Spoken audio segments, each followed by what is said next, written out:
बोले जब तक सूरज चांद रहेगा, बोले जब तक सूरज चांद रहेगा, बोले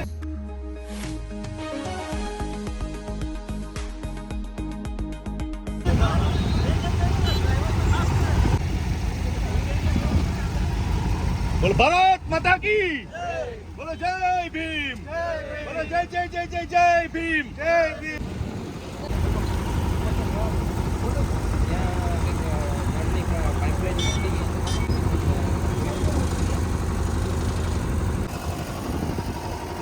बोले जब तक सूरज चांद रहेगा, बोले जब तक सूरज चांद रहेगा, बोले जय जय जय जय जय,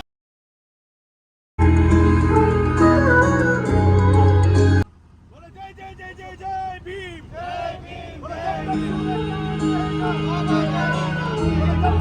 દીવમાં ભારતના બંધારણના શિલ્પી ડોક્ટર બાબા સાહેબ આંબેડકરની આજે 135મી જન્મ જયંતિની ભવ્ય ઉજવણી।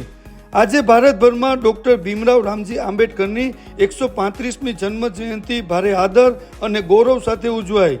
દીવમાં પણ સવારે 9 કલાકે દીવ બંદર ચોક જેટી પાસે લોકો એકત્ર થયા અને ડેપ્યુટી કલેક્ટર શિવમ મિશ્રા સાહેબના આગમન અને લીલી ઝંડી આપ્યા બાદ રેલીનો પ્રારંભ થયો।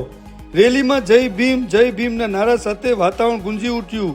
આ રેલી કોમ્યુનિટી સમાજના પછાત વર્ગોને ન્યાય અપાવનાર, સમાનતાના પાયાના સ્થાપક અને ભારતીય બંધારણના મુખ્ય શિલ્પી તરીકે ઓળખાતા ડોક્ટર આંબેડકરનું જીવન સંઘર્ષ, જ્ઞાન અને માનવતાની અનોખી પ્રેરણાદાયક ગાથા છે।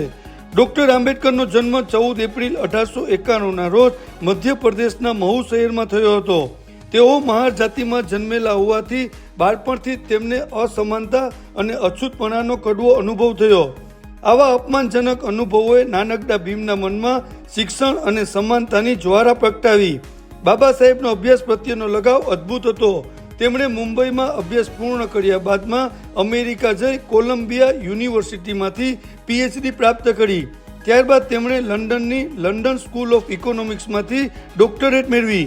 આ સમય દરમિયાન તેમણે અર્થશાસ્ત્ર, કાયદો અને રાજકીય વિજ્ઞાન જેવા વિષયોમાં ઊંડો અભ્યાસ કરી અને પોતાને વિશ્વસ્તરીય વિદ્વાન તરીકે સ્થાપિત કર્યા।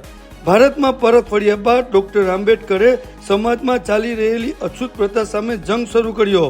તેઓ બંધારણ સમિતિના અધ્યક્ષ બન્યા અને ભારતનું બંધારણ તૈયાર કરવામાં મુખ્ય ભૂમિકા ભજવી।